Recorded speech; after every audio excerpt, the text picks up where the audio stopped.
Welcome here to a very special wake-up call with Dan Tortora. We're inside of the Cafe Kubal Studios. I got the new logo stuff on. I had to get some new stuff made for the company because DeAndre doesn't send things on time. But I knew you were going to say that. So I got DeAndre Smith here with me, former running backs coach of Syracuse. There with Texas Tech right now. Very happy to have him. We got Bobby Acosta, who had the tight ends at Syracuse and is now a champion here. The national team, IMG Academy, ranks 1 in the country most recently. We got Joe Adam, who had the offensive line at Syracuse. He's now at St. Anselm. And then we have our guy, Fred Reed, who is here with us today, who had the DBs at Syracuse and has moved on to be with Eastern Michigan. And so I'm very excited. This is the reunion show of a Syracuse staff that was together when I got to meet all you guys. And now you're all over the country successful. So gentlemen, welcome to this very special reunion. Thank you. Hey, thanks for having us. No doubt. So D, I'm going to go to you first. How's the mail in Texas right now? How's the mail? Yeah, how's the mail service, the USPS in Texas right now? Well, you know what? It's a little slow. The weather is kind of cold, so I think that explains why your gear is delayed. So I keep checking every day. Yeah. You know, I got the app trying to track it. I don't know what's going on, man. Joe, up in New Hampshire, we seem to not have any problem with the gear, man. How you doing? Doing good. I'm going to cover for D here and say he's probably using the old school Pony Express. There you go. A horse somewhere, man. It's just it's probably a little bit logged by the snow right now down there. Absolutely. Appreciate it, Joe. Bobby, you know, since we spoke a few weeks back, your team was only honored as the best in the nation. Nothing big, nothing crazy going on down there in Florida. Just what you can tell me about being at IMG and all of the craziness that's gone on. I mean, living through Corona and then, you know, having a champion on your hands down there. You know, what we did, we just focused on the process of winning every day, you know, and we had great kids. We had a great coaching staff, and it just came together at the right time. I think when we went down to play Duncanville in Texas, that's when we became a team. And, you know, what we focus on is a 5-star character, young man. And, you know, people say, hey, how are you going to deal with a 5-star staff and a 5-star athlete? I'll tell you this, it's probably the best year of coaching I had in 20-something years, besides my time in Syracuse. And you know, so you having that there and obviously being excited about everything at IMG. Fred, since you left Syracuse, you've been over at Eastern Michigan. Tell me about what life has been like out there. It's been pretty good. You know, one thing about the mail, like you mentioned, I park, so they won't drop the mail off if you park too close to the mailbox. So I'm getting notes. So I don't know if that's happening in Syracuse. D, that's kind of an excuse for you. You know, also D, you say it's kind of cold in Texas. It's about 19 degrees here. And Bobby's outside chilling. So So no, Dan, it's been great. You know, just being a part of this program. It's good people, and you know, the one thing when I talk to these guys is just I always harken back to our experience there at Syracuse, and just good people, man. And that's what it's all about. So so I'm enjoying it, and I'm surrounded by some good people, and you know, again, that's the main thing. You talk about some good people. We got another guy that's trying to creep in here on our chat here, Mr. Tim Lester, trying to get him to come in here. There he is. And look at him with the palm trees as well. Well, Bobby, are you guys at the same resort right now? How about that? How are we doing, Mr. Lester? I am doing great, man. I am doing great. I was texting with Bobby yesterday that I'm on the other coast as him. I'm over in Fort Lauderdale. I got a birthday weekend trip. I got Coach Moreland and Coach Esposito and wives down here. It's a lot warmer than it is in Kalamazoo, Michigan. Let me tell you that. Let me tell you that. I'm just looking at this and I'm seeing Bobby palm trees. I'm seeing Tim sunglasses. Joe is trapped in the house. I'm hunkered in the studio. Fred's got his winter gear on in the house. I mean, like, it's cold. What's up, Fred? Hey, what's up, T. Lester? How you What's doing, up, man? You doing good? Good. Oh yeah, good, man. No doubt. Good. So, gentlemen, I kind of just want to let you go at it. I kind of want to sit back because this is a reunion show for you. So, Joe, I'm kind of going to let this just kind of go around the thing here. So, Joe, talk to whoever you want to talk to, and then we're just going to let the conversation flow. I want to let y'all kind of, reacquaint with each other because some of you haven't seen each other in years. So I got to ask, I know D, I mean, you're out in Lubbock, Texas, man. I was looking at this map the other day because I had a team out there that wants to play us. And I'm like, hey, they're by Lubbock, Texas, which is legitimately 4.5 hours from Dallas. Is that right? I mean, you guys That's are correct. out there, right? That is correct. We're out west. So what's it like living in Lubbock, Texas? You know what? The people are great. For me, it's not a major city by no means. But it's cool. I got a couple places I can go smoke my cigars, and that's important. There you go. So as long as I can go do that, I'm good. Donovan is here, so I get a chance to see him every day. Awesome. So that's been cool, and but it's actually been good. Just piggyback off what Fred was talking about. We got good people here, and obviously as long as we all been doing it, the staff that you work with makes all the difference in the world, and really just all of us have at some point in time, especially since Coach Tim and I worked together at Purdue after we left Syracuse. And I seen Bobby, I don't know, a year and a half ago at the convention and talked to Fred a couple weeks ago. And then Joe, you and I are always sending pictures of us out smoking cigars, Trying, just man. relaxing. So, I can't go outside right now, though, man. Right, I can't go outside. Sorry. But it's always cool, man, when you do work with good people, and especially like the fun we had there, to just kind of reach back and say what's up to everybody. But it's good. I'm enjoying myself. Been knowing Wells for a long time, and our offensive staff is great guys. Defensive guys are great. So that makes it easy to live in a place like Lubbock. All right, D. So you kind of take it from there, man. I'm going to let y'all just round robin talk to each other. Well, Bobby and I talk. Bobby, obviously he's the head man, but he actually, I think he acts like the recruiting coordinator sometimes too, because he working for his kids, and I love it. His energy has not changed. Probably even more. He has more energy now. I feel like I'm slowing down a little bit, but no, I'm happy for Bobby, his success, what he's been doing. When I see, I watched Tim, those guys, Western Michigan play, and I got a little with the Ellaby kid. I was like, I remember Ellaby, St. Louis kid, so there's always a connection. And then Fred, he was coaching one of my friends, her son, DB out of St. Louis, and so there's always a connection that you can kind of find with these guys that keeps us connected. But I enjoy, everybody's having some success since we left Syracuse, and this business, man, is hard. It's hard to win games. And it's just good to see everybody still doing their thing. Bobby, I'm gonna let you now that you got shouted out here. Do you have more energy than you had when you were at Syracuse? I mean, I don't know if it's possible because it's like 11 o'clock at night, you got energy. 4 o'clock in the morning, you got energy. I mean, I don't know if I've seen you without it, but have you gotten more energy over time? It's natural energy now because I stopped the Red Bull and the double shot of the 5 hour. So I had to cut that right? But no, I'm excited about what we're doing. You guys named me the recruiting coordinator at Syracuse, and you guys taught me a lot. And Coach Lester offensively, Coach D. We shared a lot of time. Coach Adam, we shared a lot of time. Coach Fred Reed, we battled every day. With the receivers and corners, and we still have a huge relationship.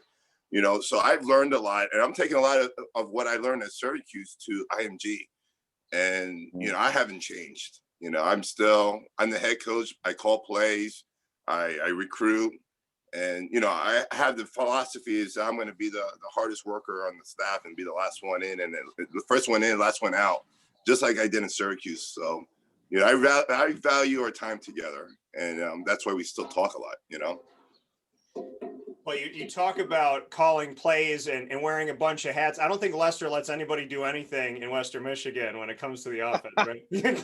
That's not true. I have completely changed. I hired my first year here. I hired Kevin Johns, who did a great job with our offense, and then I took it over year 2, and then year 3, our quarterback coach called it. Year 4, Jake Moreland called it this year. Did a heck of a job. We went up like 10 points without him taking it over. Then he's with the Jets now. So he just left. In fact, he's sitting on the other side of the pool for me right now. He just flew in from New York yesterday. But yeah, you know, it's crazy as you get to as you start just trying to evolve. You know, there's so many things that are connected to with what we're doing and probably what everybody's doing. You know, you try to take the best of what you learn from different people. I use some of these sayings when I'm talking to my running backs because I can't help it because I remember them, you know, and I make him do a ball presentation. Still, I make my running back coach do it. He's not as good as you at it, but I like it. At least it's a presentation. I'll never forget that, you know, and so yeah, it's funny how you just try to continue to stay up. Like D said, it's a crazy profession. You know, and so you just try to continue to stay on the front edge of things. And it is a small world, you know, small world in coaching and to follow everybody. And I was texting with Bobby yesterday just about just the amount of coaches that he's met at IMG, you know, and he threw a comment out there about Saban, but I can't wait to hear about all the different head coaches that he gets to have conversations with and little things he can pick up from each one of them. Is a really cool opportunity, I think. I got to ask, how many of you guys saw the Western Michigan fake spike and then touchdown pass to the left side? Because I remember watching that, and I was sitting on the edge of my bed. You would have thought it was like the NFL championship game, and I'm watching this game, and I'm going, Lester's going to do it. He was down by like 10, and I saw him come back. I saw the onside kick, you know, I saw, you know, the punter and the kicker cross, and all this stuff happen, and then that fake snap there was an awesome play. Guys going to, I mean, did he have little nuances at Syracuse? Did he have little moments that you guys were kind of itching at using? Anybody? Well, I actually used that for on Monday's practice, Tim. I was just like, we got to be ready, you know? So. Yeah.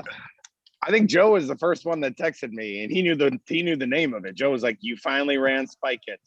You know, I mean, that was in, oh my Lord, that's been 15 years, and you're just waiting for that one opportunity to use it, you know. But it's funny how long it goes back, and you never, you know, we actually in our last game of the year we had to kind of use our we call it Sports Center, you know, where you're just trying to pitch the thing around, and we use that, and now that's on film. It's like we got to come up with another one. We might not use it for another 20 years, but you can't use the same one twice. But it was funny because the people, even people at Elmhurst, Joe, I got so many texts from all our players because we did call it once, Joe, at Elmhurst against Augustana. Yeah. But the opposing head coach called a timeout before we were able to snap the ball. Yeah. And it ended up, you know, winning us a game, which is crazy, you know. So now we got to come up with the next one, you know. Joe, for you being out at St. Anselm, you've been there for a bit. Just what you could say about, you know, your experience out there, your time out there, and what your time with these gentlemen, you know, how spending time with them at Syracuse has helped you maybe to excel out at St. Anselm. Yeah, you know, when I came here, I kind of took over a major rebuild and really relied on a lot of the guys in this room to kind of give me some tutelage and to give me some experience on, you know, really early on, especially when we weren't going to be successful, about how you define your success, you know, and you may not be able to define it in wins and losses when you're starting a rebuild. But, you know, I stood firm to the culture, and now, you know, fast forward to where we are now, we have great team culture here. We have a product that people definitely value, and we're recruiting across the country. So we've got the Texas pipeline going right now, D. I got 10 guys from Texas coming up here. So we've convinced them to come into the snow and the cold. But just finding kids that love football and are high academic achievers, and my quality of life has been tremendous here. And I like I said, I talk a lot to these guys, and the cool part about being at Syracuse is you take a piece from every single one of them, and to your point, Tim, where the weekend after that game, I brought in the playbook, and I'm like, guys, here's the real, to my staff, here's the real life application, and there's the video, so keep teaching and keep promoting what we do, and those types of things. So it's been fun, obviously a little bit of a lower level, but being a head coach, no different, having to wear a lot of different hats, and have a lot of different conversations with a lot of different personalities. So been very blessed that way. Fred, for you, to be on the screen with all these guys, I'm going to let you start this thing off. Tell me a story about somebody on this screen that we may not know. Oh man, let me think.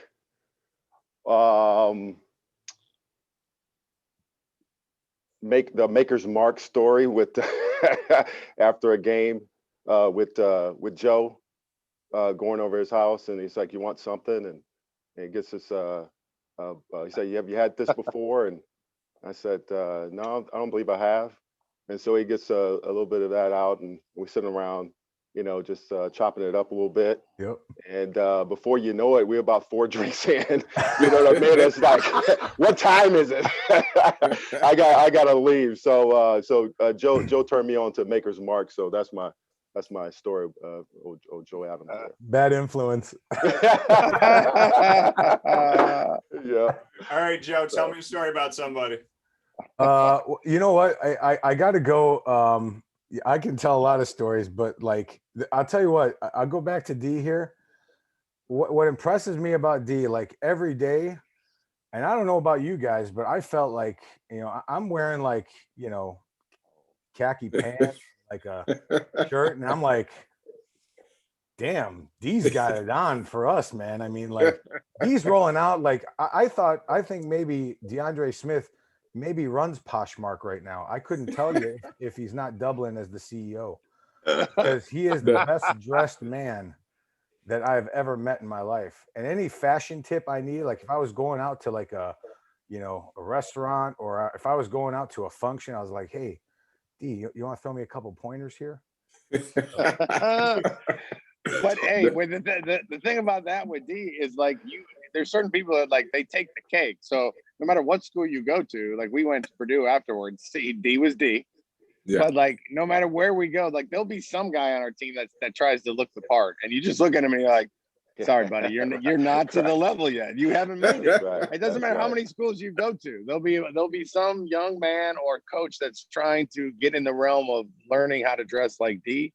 And there's no one. No one. You're the GOAT in that department. No question. That's so funny. Oh, yeah. I had a buddy, one of our guys was interviewing with one school, and I told my buddy, I said, I guarantee you one of the first things he's going to ask you, like, how many pairs of shoes does DeAndre have? and sure enough, that was the first thing he asked. And I said, yeah, I told you, because every time I see him, I hadn't worked with him in 18 years. And that's always, I do certain things that kind of stick with people. I spend way too much money on fashion. There's no question about that. But I wasn't always a coach. So I was in corporate America. So I have never gotten away from just getting up every day and putting on clothes. When the pandemic started, everybody thought I was crazy because I got up every single day. I shaved, I put on Smell Good, and I walked right out of my bedroom, came and sat right here, dressed every day. My laundry bill went up, cleaner's bill went up. Like, what are you doing? I was just so used to it. I got in the routine. So, yeah, I might not be a great coach, but I think I can put my fashion up against a lot of people. Anyone. Hey, who is the running back? We had a walk-on running back from Detroit. You remember his name? You're talking about little Jacob. Jacob. Jacob. Yeah, that's right. He tried. He tried to emulate his coach in every which way. and he was wearing the flood pants. I mean, he tried. Yeah. I give him the most credit Yeah, of someone that came close. He was really close. He was close. really close, no doubt. Because now his dad, his whole family, they were pretty fashionable. Yeah, little Jacob, he did a great job. That's funny you remember that. Yes, so funny. Shoot, yeah. So that's my contribution to the staff. I try to help with fashion tips. a little bit more than that, but yeah, you definitely did. Yeah, I think DeAndre, everywhere you go where you've trained a running back, someone took credit for you, so I think that's fair. There you go. Michael Carter before Michael Carter was known by anybody. So I mean, I think it's fair to say that you do a little bit in coaching, a little bit. Well, I try to always say I try to do the best I can with the little I got. So there you go. That is it. I love it. But D, tell me a story about somebody. I want to hear what you got to say about somebody. Oh, I mean, again, we one thing about with Lester that I always thought was interesting, the guy, he was a defensive coordinator and offensive coordinator. I was always kind of impressed with my man. I felt like I was dealing with somebody that could speak two different languages at the same time. He can talk, he can speak English and then he can start speaking French or something like that in the same sentence. And but no, it was just, it's really cool being in a meeting room, just a guy that's so smart. You can appreciate that and doing it in a way that was easily received. So I was always kind of impressed just with how Lester handled himself. And then going to Purdue, like he said, still the same coach, having a great relationship. You talk about a quarterback. A lot of people didn't know. What was our quarterback name that played with David Detroit? Blau. Yeah, he's in Detroit now. Yeah. So, came in, did a great job with that. But really, Lester, his smart, his knowledge of the game. Fred was always just so cool. Fred is the coolest dude I know. And just laid back, not in a rush. You got me over here, I'm all over. You got Bobby all over the place. Fred just chill. He's a calm. But he just calm all the time, and of course Bobby, he was just an Energizer bunny. I'm trying to remember when Bobby came in and interviewed, that was the most energetic interview I ever seen in my life. He was hitting people. He was hitting people full speed. He got up, he was blocking the chair. You're like, I was like, man, I don't know. Beating the crap out of that chair. He was, and it was impressive. Just, the animation, and, he was into it, did a great job. Obviously, recruiting New Jersey, that was going to be his deal. And of course, we got great players out of there. But just his passion was awesome. And Joe and I, we got along great, working together when you're talking offensive line, running back. So all the memories were all great memories. There's no question about it. So DeAndre mentioned a bunch of people, but Bobby, I'm going to go to you to tell a story next. But before you tell a story about somebody, please, to the best of your ability, reenact or reimagine when you came in for that job. I want to. I ripped off my shirt. My tie was off, and I was ready. They looked at me like, "Holy cow! There's no way we're gonna take this guy." But I think I was the only coach thrown off the sidelines. And then when Coach Lester put me in the booth, Chuck Bulla, he used to call plays like this and never looked up. So I was so animated, right? Lester, yes. Lester on top, and Coach Bulla was like, "This guy needs to go,"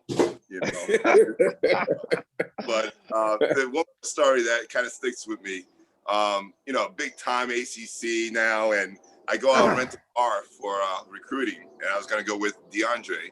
And I took one of those those little mini coupes. So I pull up, and DeAndre say, "Boy, send that back. We're going to get a real car."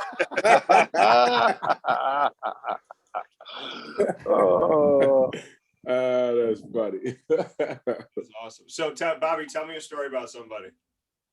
Well, I think my time there is you make a lot of memories, and we as a staff, offensive staff, Tim Lester allowed me to do the third down menu. So I think one day we had a disagreement, and I'm very passionate. You remember that, Lester? Yeah, I do. You're like, just calm down, Bobby. You have to calm down. And that really defined my time there, because our guys had our backs. Our coaching staff had our backs, and it's about people. This profession is about people, and I actually learned a lot from that moment. Just to listen, and you don't have to win a conversation. And Coach Lester had that impact on me, so that was a great moment for me. All right. Well, Lester, you got a story to tell?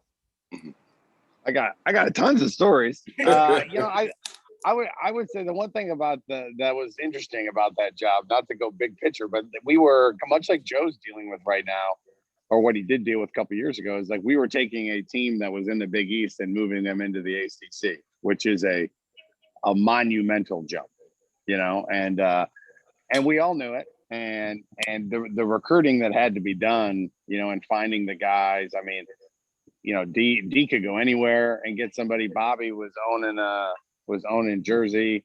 Fred would go and got Chris Slayton. I mean, some dudes coming from the South Side of Chicago, that we needed to compete in the league we were in, and I know when we left there offensively, especially because most of other than Fred, like we were young and talented, and it was so much fun to watch, Dungy, all the young kids that we had a chance to learn with, and we had some success and we had some failures, and having to start Mahoney against Zach Mahoney's first two starts were Clemson and LSU. Wow.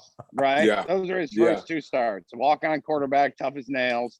And those were first two starts. Yeah. I mean, he was fifth string going in. And you remember and the one thing, I'm a big believer in trusting the people around you, right? So we have so many smart coaches on the staff I remember going to UCLA, Bobby, and learning, from, that whole system. Who was the third? It was Missouri, right? Was it Missouri? Yeah. Missouri staff. Yeah. And that was one of the most fun weekends I've ever been a part of, to sit around and talk shop with other coaches. And I remember that GA in the back of the room that came up with a way to handle 6 in the box first draw, make a dirty call. And everyone kind of looked around like, this dude sitting in the back that hadn't said a word all day just answered the number one issue with one of our favorite plays, and you saw every coach in the room turn and write it down. We still do it to this day, and but it was a great idea. And but it was fun to watch everybody, recruit and get guys that we thought could play at that level, and all the while knowing it was an uphill battle. But thinking about some of those games that we went into, and like, it's never a fun ride home on the bus on some of them, but the way everyone showed up to work every day, we did have a lot of fun. Now, I mean, we in the rooms when our coaches got together, and those young kids that we were playing with, and then they had this. I think they won 10 their senior year, didn't they? Yeah. I think they won 10. Man, I was so happy. I mean, I still talk to Eric, and I know Trudeau's out there still. A lot of them are still going, and so it's so much fun because you make the impact. Like Bobby said, he hit the nail on the head. It's about people, and the game's the game. It's entertainment to a lot of people, but it's life for us. And so I just remember the people the people we're talking to on this call, and the players that that allowed, that got that thing started to that great season they had a couple years ago. And to stay with you, Tim, going off of that, 2 questions. First, who do you miss? Like, what player? I know the answer from you and I talking, but what player did you miss the most when you left Syracuse? And then what can you say about Scott Shafer putting you on the staff? I mean, obviously, I missed Eric Dungy. I mean, I got to go obviously work with David Blau. David, I tried to offer at Syracuse, but I couldn't get Scott to pull the trigger on him. And Purdue offered him before we could, but I had a great relationship with him. And but Dungy, there was something special about him. Like he was like Rocky. I remember we all coached him when he was 180 pounds, and then I got to play against him at Western when he was 225 pounds, which is what we all envisioned him being.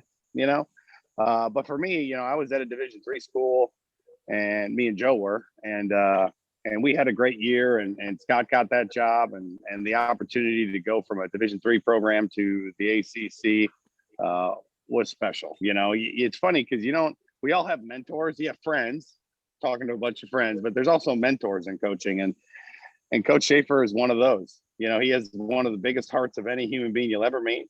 And he reached down and gave me an opportunity. Obviously, I played against him as a player, and then I got to coach with him at Western Michigan when I was the quarterback coach and he was the D coordinator. And he has meant so much to me on staff camaraderie and how he treats people. And man, he brought all these people into my life, you know, which has allowed everything to happen down the road. So it was a special time, and met some great people because he had faith in bringing all of us in. Joe, just what you can say, the player that you miss the most, and to go off of that, and Tim, thank you for that. I know Scott will appreciate that. Joe, what you could say about the player that you miss the most, as well as Scott Shafer. Yeah, probably, Rob Trudeau, and I had a conversation with him recently, and, he came out and he's like, Coach, I finally get it. Thanks, man.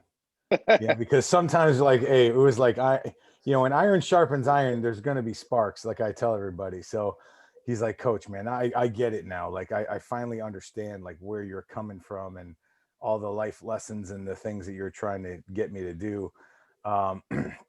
So I tell a story about him pretty much every recruiting cycle that I'm at St. A's, about, talented players and having marketplace. And I thought Rob was a talented player, was very strong. Obviously he was repping, I think, 225, 37, 38 times, which is amazing, and is superhuman. But, Scott, much like Tim was saying, I work for Scott at Western Michigan, and then working with Tim at Elmhurst, and what we brought together, and then becoming the head coach in 2013, and then making that jump, it was like, the stardom. And the cool part is that when I got there, I'd heard about, Division I level. And what I found was just a bunch of guys, like the guys in this room, that were, didn't have a lot of ego, and they just loved football and they loved people. And, that's something that resonates even many years now after we're done with that. Obviously, I talked to Shafa a little bit ago, and extremely loyal, especially loyalty in our business, I think is one of the most important things when you talk about coaches to coaches, because, we're trusting each other, and we're battling for our universities and our families. And, we're trying to provide a great opportunity to young men that need to have some growth in their life. So I'm just eternally grateful to the guys in here, and I've taken a piece and part of each and everybody, as well as Scott and Missy and Wolf and Elsa and the entire Shafer family. Fred, same thing. A player that you missed the most from the Cuse, and your thoughts on Scott. I'll start with Shafe. The thing I miss about Shafe was just an outstanding person. Tim mentioned that, big-hearted. But the thing I miss about him most is iron sharpens iron, right? And he's a great defensive mind, and just being around him, and just learning a lot of things in terms of his philosophy on secondary play and those things, and how to attack on defense. There's no question that we all learned from him and drew a lot from him from a defensive standpoint.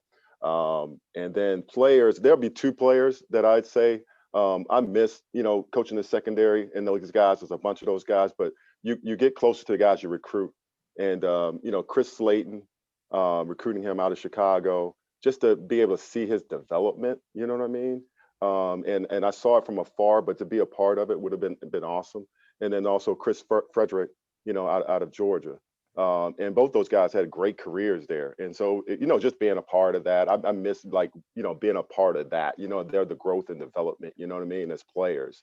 And so those guys, I think I miss more, because I wanted, I saw the potential, you know what I mean? I think we all did. And just wanted to, just be a part of that, in terms of their development and see it. I think that would have been awesome. And Bobby, coming off of what Fred had to say, to go to you, the player that you miss the most when you look back on Syracuse, and then on top of that, what you think about Scott Shafer giving you an opportunity to come in there. And I know that you and I talked just a few weeks back about how you still get pumped and you still get energized and you still try to connect to Syracuse and you love that job. And, you know, you at IMG, you want to build that bridge and whatnot. So I know that it meant a lot to you.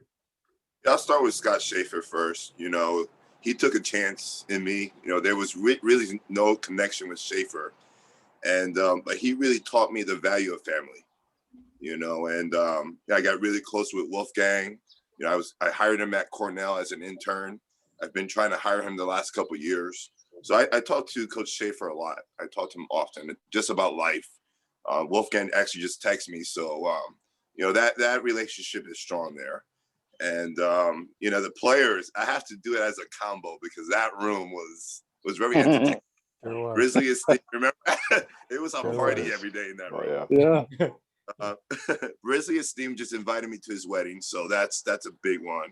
Jamal Custis, you know, he was a lot of work, but you can see it paid off. And then Steve Ishmael, you know, I communicate with those three guys a lot, often.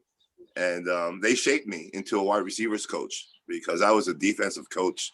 I think we all have Division III experience or lower level experience. I think it really helped our careers also. And but you know, Syracuse was my dream job. You know, I grew up a Syracuse fan, and you know, when I left, you know, it was closing the book and starting a new chapter. So it was a great experience.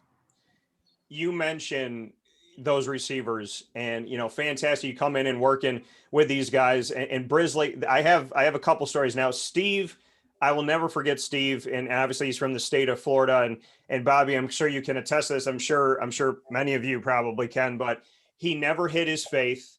He never hid like what he believes in and what matters to him. And I will never forget in the first house that I lived in Syracuse, I was getting ready to pull out of the driveway and he was on the phone with me. And he said, "You're a brother. You're part of my family, and you're going to stay that way." And he carried that all the way through. Like, he's one of those guys, if he cares about you, if he gave you his word, like, you had it.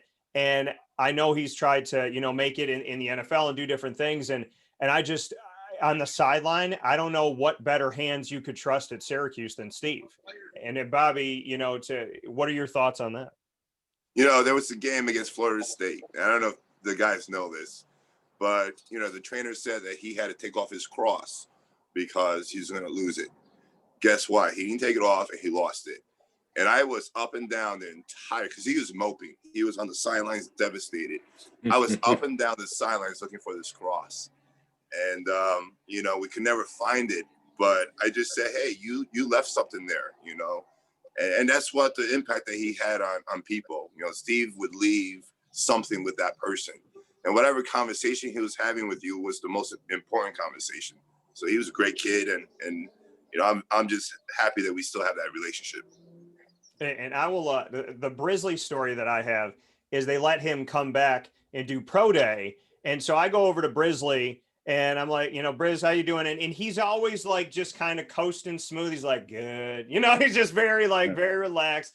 And I come over and he's like, and as we're doing the interview, I got my microphone out and I'm recording this interview and he's got his phone like this in front of us. And he's like, yo, man, he's like, say hi to Facebook Live. And the whole time we're doing the interview, he's talking on here and all these people are popping in and talking like that. And he's just on social media, talking to me and going back and forth. And he always had a uniqueness to him. And I remember he was the last fax to come in.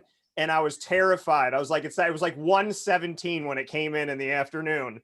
And it finally came in. And you know, he's a guy that I know definitely worked hard for an opportunity and, you know, had some speed back then too, Bobby. What was it like to finally get, because I know he had committed and decommitted to a few places and then Syracuse was that last place. And when that came in and he finally got to Syracuse, what did that mean to you? Because Brisley is a very unique person. And I know he liked to play the game much more than he wanted the media to ask him about it. Well, if you know his whole background, he played soccer. You know, that was his sport. And I remember Coach Shafer said to me, he needs to be the best punt returner in the country. You're his punt return coach. I'm like, I don't know anything about punt return. So I started doing, you know, research on punt returns, you know, putting the two balls and, you know, he became the best punt returner. in the country. And, you know, I think, you know, he's really quiet. He doesn't say much, but, you know, I connected with Brisley when I kind of dug into his life, and I found out that he had his young little boy. And after that, our relationship took off, and we actually still talk about that, you know, so it's pretty neat. Yeah, and thank you for sharing that. And Brisley, amazing, and congratulations on being able to go to that wedding. I'm sure it'll be fantastic. And you got a few plus ones. You're going to have to figure out how to get us all on the plane, Bobby. So DeAndre, tell me about the player that I know this answer too. I know this answer because you and I don't know if the guys know this, DeAndre and I lived in the same development out in Baldwinsville. And when we had our conversation before he left, we talked about this, sat on the phone about this, and I believe the father talked to us as well. So I know who your guy is, but I want to hear what you have to say about the player you miss. And then on top of that, what you think about Scott giving you an opportunity. Well, you know, I mean, it's a bunch. So I'm going to give that. It's not just one. And I, you know, like Mo, I hate that I didn't get a chance to develop Mo, but the relationship that I got a chance to build with Mo and Shelly and just that time going back and forth, going into North Carolina and building that relationship, that was a kid I really hate that I didn't get a chance to develop. The guys that I did coach, believe it or not, the guy I probably missed the most and the guy I took a lot of pride in help development as a young man is Devontae McFarland, D-Mac. You know, you talk about that's my guy. And for him to trust and then build a relationship, and now he's actually a high school coach. And we spent several hours on the phone, days after day after day, just trying to help, you know, him kind of get his career started and to see what he's doing, the love that he has for his kids. And, you know, that's when you get a kid like that, that's when you say, yeah, I'm doing it for the right reasons, you know, because his development has taken off, and you probably would have never thought that when we first got there. And then the other guy that was a little bit more stubborn, but we have a great relationship, is Jerome Smith. You know, I actually talked to Jerome yesterday, called him for some advice. And, you know, he was an older kid when we came in. So sometimes them guys are stubborn. They don't want to listen. But I know one thing about any player, they'll trust you if they feel like you can help them get better. So when I came in and one of the things I had said to Jerome was like, man, you've been here all this time. You scored 2 touchdowns. I said, that's embarrassing, you know? And it's like, you can't, how are you going to be a big time running back? You had a couple touchdowns in your whole career. So once he had the year that he had and probably he improved, probably not as much as I thought, you know, he needed to as far as coming back for another year. Cause he's like, oh yeah, I'm good. I'm out. I was like, man, you probably should come back for one more year, you know? But but he and I, again, had a great relationship. The development of that has been, you know, really kind of cool to kind of have him or be part of his development as he's trying to be a coach. And Shafer, man, I'm fortunate because when I got out of option football for my 2 years at Indiana State, I went to Northern Illinois. And you talk about, I was working with the who's who of college football, from Scott Shafer, Pat Narduzzi, Matt Canada, Dan Roshar, I mean, Sam Pittman. I mean, you name it. We had, and I'm sitting there, I don't know anything. I know option football, and that's it. And I knew how to dress. That's all I can. That's all I can do.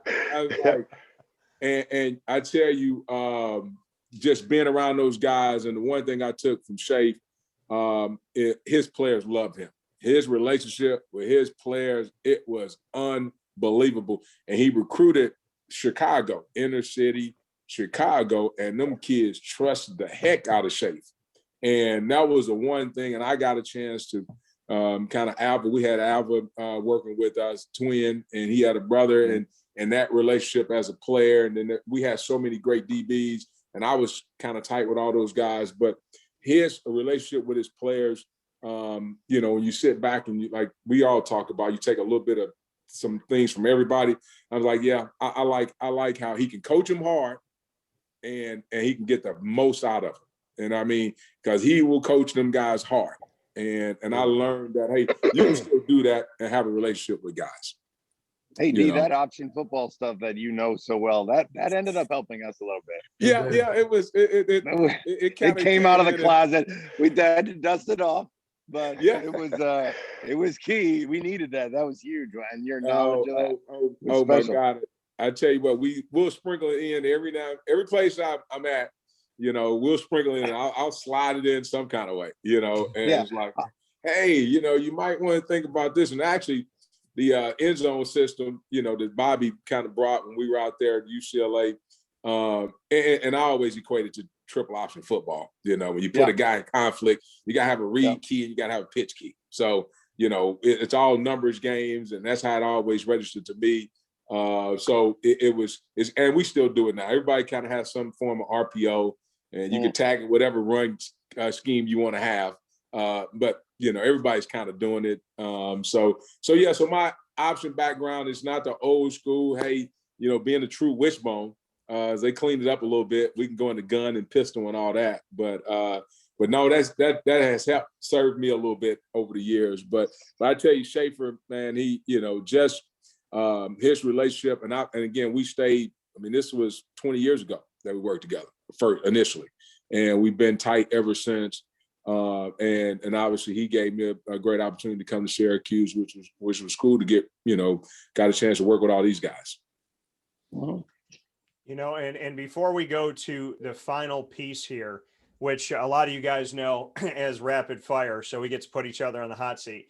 Before we go to that final piece, I have to say a special thanks to Scott Shafer, because the day that he got raised from defensive coordinator to head coach, I walked down from, you know, he was up by the podium and there's all these people around him. And I went up to him to congratulate him. And I'd only met him face to face one time. I had interviewed him. And you always hope you make a good impression. You always hope that somebody sees the person that you are. I went down there. He looked at me. He grabbed me and gave me a big hug, said, thank you so much. And that was actually the day I met a bunch of you guys. I still remember walking up the stairs and talking to D. And that was the first time we met, because he let all you come out. He let all the assistant coaches come out and meet everybody in the auditorium. But Scott, after that, came out during one of his games, and he was coming down the way, and he gave me a big hug there too. And I was like, I would run through a wall for this guy. I was like, I played basketball my whole life. I was like, I would play DB and kill everybody for Scott Shafer. You know, I'd be like, I might be in a body bag, but I was going to do everything that I could for Scott. And then the day that he left, I'll never forget his last game. He was outside. I hugged him once. He walked over, hugged some people, came, I hugged him again. We cried, and he said, I love you. And I will never forget that moment. But without him, you guys are not on this screen with me. We don't have the connection, you know, that we have today.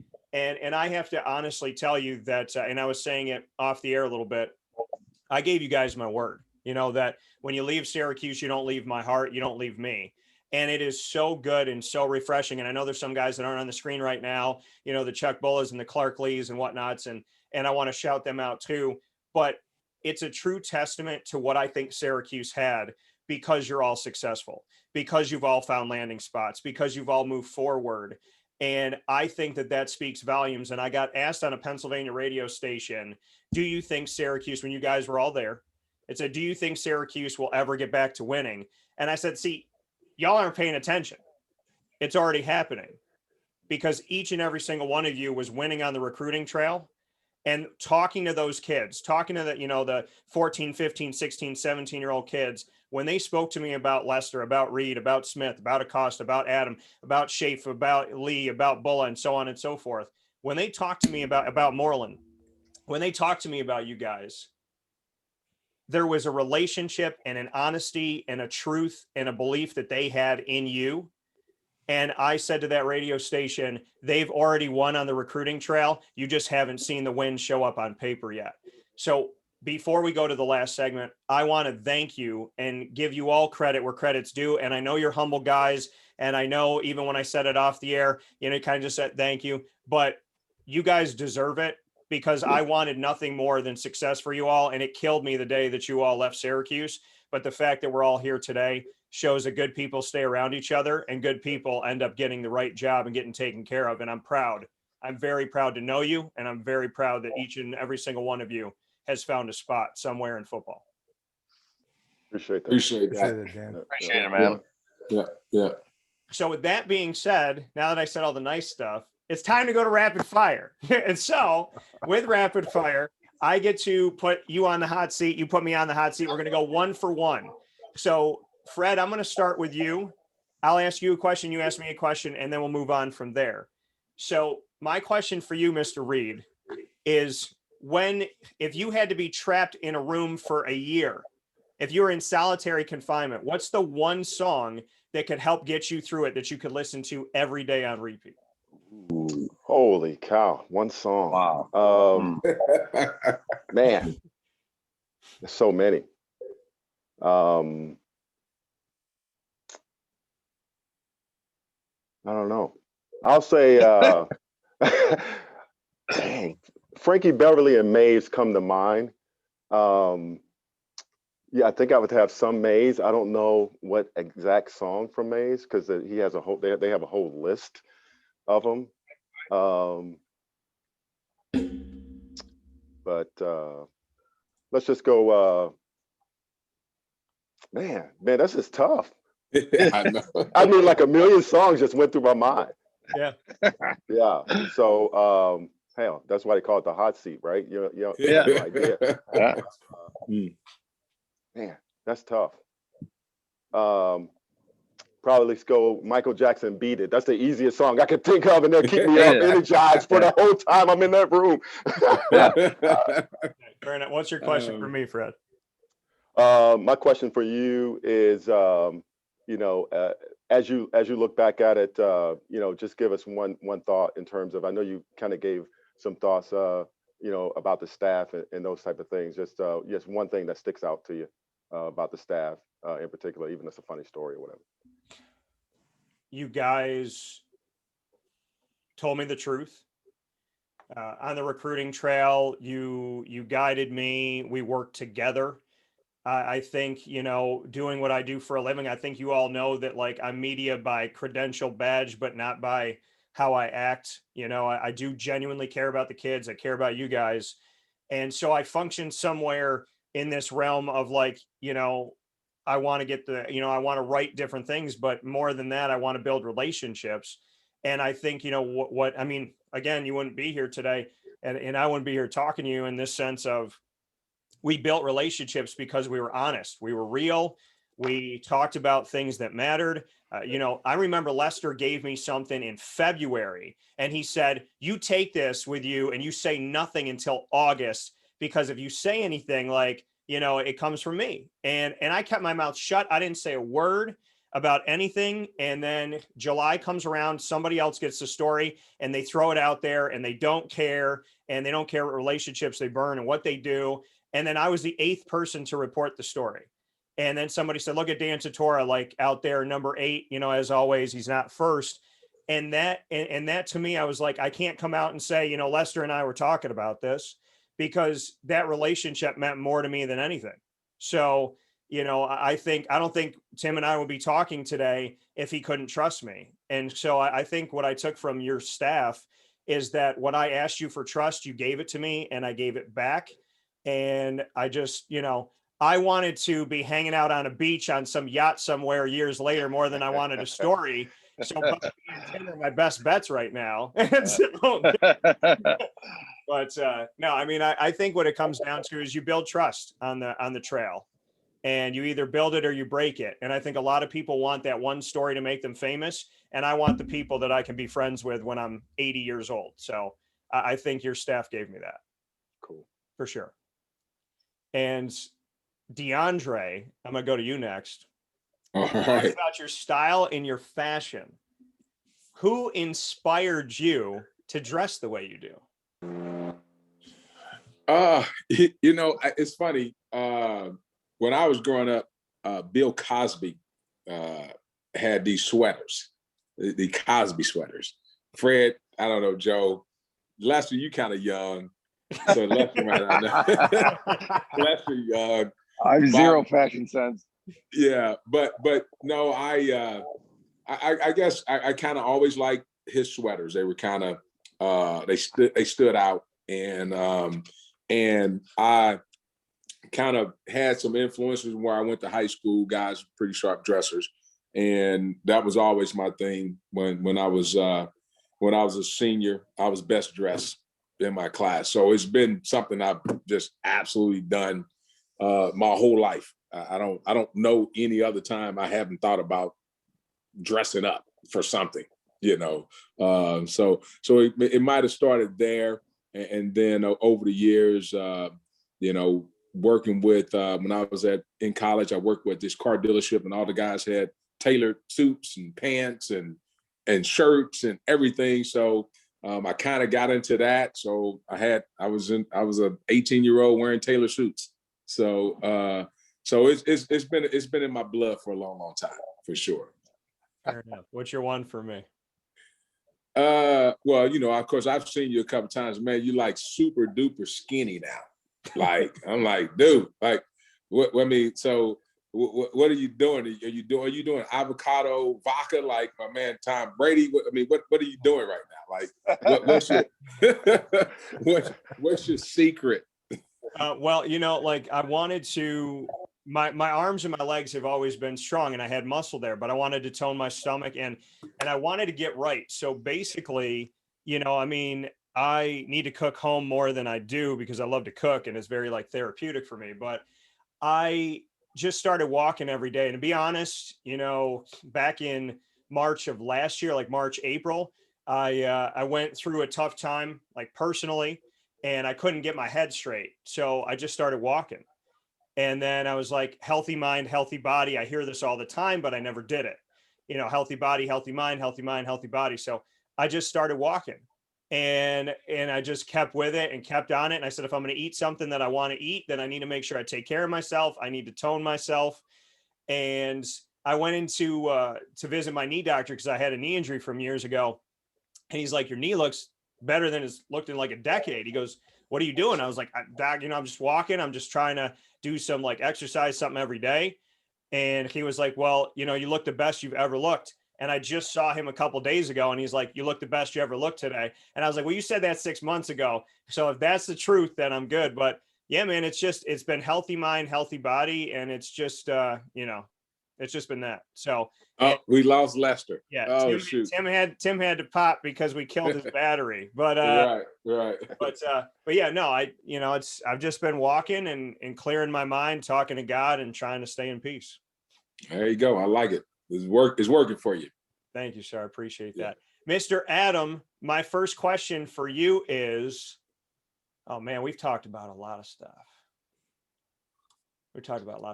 Who would you consider to be the biggest inspiration in your life? Wow. Next to God and my faith, it's my mother. I come from a single parent family. My mom did everything for me growing up. Lived in an apartment. In fact, the first time I ever actually lived in a house was when I moved to Syracuse. I'd never lived in a home.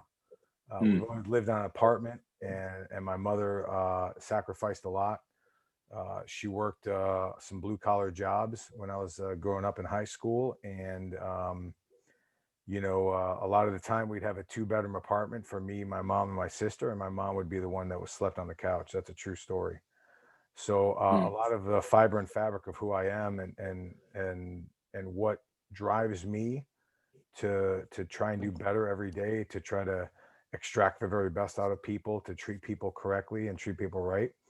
A lot of it comes from my mom, who kind of was my mom and my dad. My dad passed away when I was 1, so I didn't get a chance to know him. But you know, as far as, you know, getting me from practice to this and taking care of this and that, mom did a lot of that stuff. You know I shared that story with some of the guys in this room, but that has been without a doubt my biggest inspiration. And just the words that you get, you know, the material things don't matter. The relationships are what matter. And just the fact that my mother can say that she's proud of the work I've done, that's I've won already. That's all I can tell you. There you go.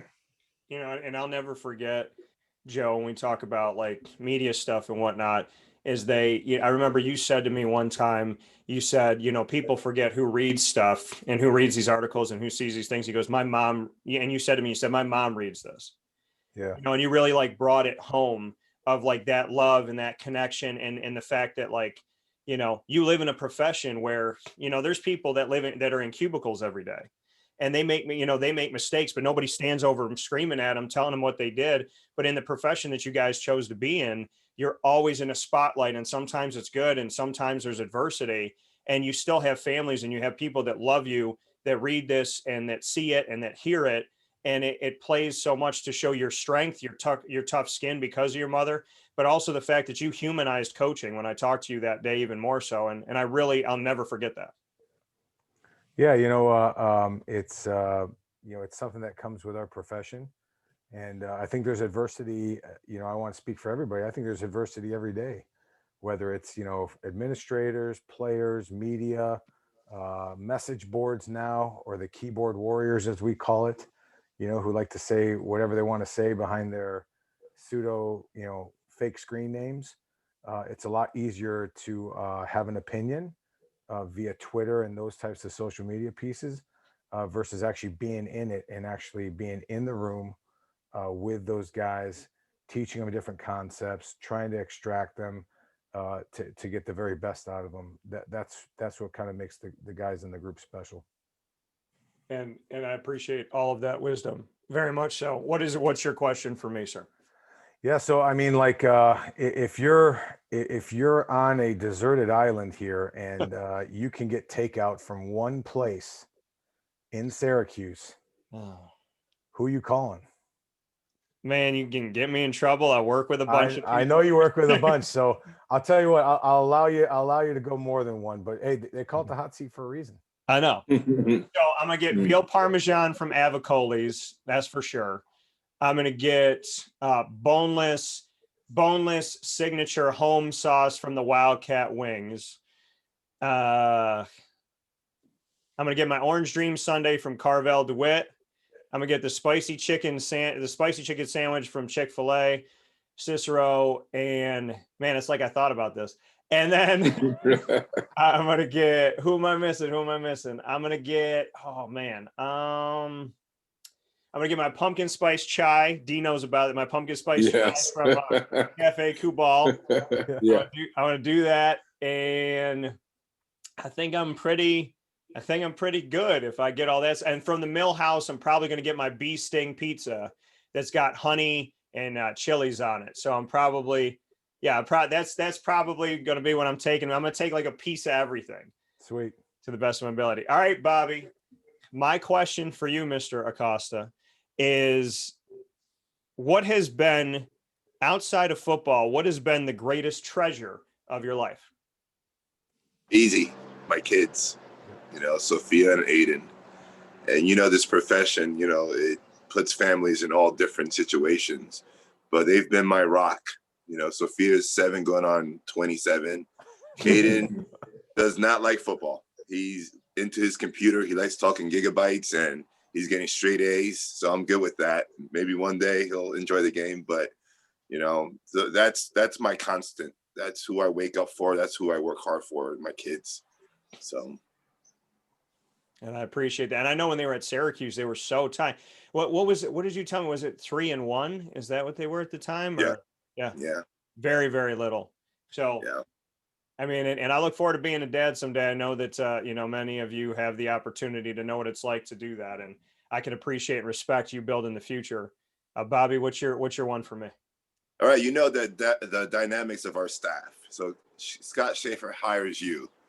Which side of the ball are you going to coach and what position? Oh man, that's a good question. That's a good question. I think about, shout out to Fred. I think about DBs because like whenever we played pickup games on the concrete in the snow with ice in the end zone. And I loved like going after interceptions and stuff. But I would say if I had to coach any position, quarterback would be a close second. And I actually did help out with quarterback with one of the semi-pro leagues, but I would have to tell you that, you know, D, you're going to be happy. I'd have to coach running backs because I got some type of respect. I mean, I love every position. I love every player out there, but I got something about running backs and watching the game and breaking a tackle and, you know, seeing Barry Sanders run into a moving pile and they don't blow the whistle. And I'm like, why didn't they blow the whistle? And then he pops out of it. And Mike Allstott, when he used to just break everybody apart. And I mean, there's, I mean, obviously Jim Brown, Ernie Davis, Floyd Little, rest in peace. You know, I mean, there's so much about that and excitement about that. And then I love it. I'll never forget this. And this goes back to Joe Adam. Jerome, when he got 1,000 yards, 1,171 to be exact, he stood up there and he had the entire offensive line. They asked him to speak at the press conference. And when he went up, he didn't sit, he stood. And he had all the offensive linemen behind him. And he said, without these guys, I'm nobody. And I respected that wholeheartly. So, you know, I would get the chance to work with D a little bit, see if I can dress nice. I got my guy Coach Q up here, like giving me vest advice and stuff. So I'm gonna get right somehow. But hey, now Q big time. Q is another level. Q big time. Like, yeah, I mean, he's a whole nother level. I was asking if he's singing the national anthem because he's always standing at mid-court during the game. So now Q can put it together too now, for sure. Yeah. So for Tim Lester at Western Michigan, as well as Bobby Acosta at IMG Academy, Joe Adam at St. Anselm, DeAndre Smith at Texas Tech, and Fred Reed at Eastern Michigan, I cannot thank you guys enough. I was jogging, to go back to D's point, I was jogging and I just had this idea, like, I want to get the band back together, but none of that's possible if you guys didn't say yes. So thank you so much to all of you. And you know, I got your numbers and I'll be in touch, but God bless you. Thank you for your hard work. And thank you for taking a kid from Syracuse, believing something in me and giving me your time, which I know is something that's precious. So I respect you. And I thank you more than anything else that you've given me your time. Appreciate it. Good seeing you, fellas. All right. Great to see you guys. guys. Take care. All right, bud. All right. Stay blessed.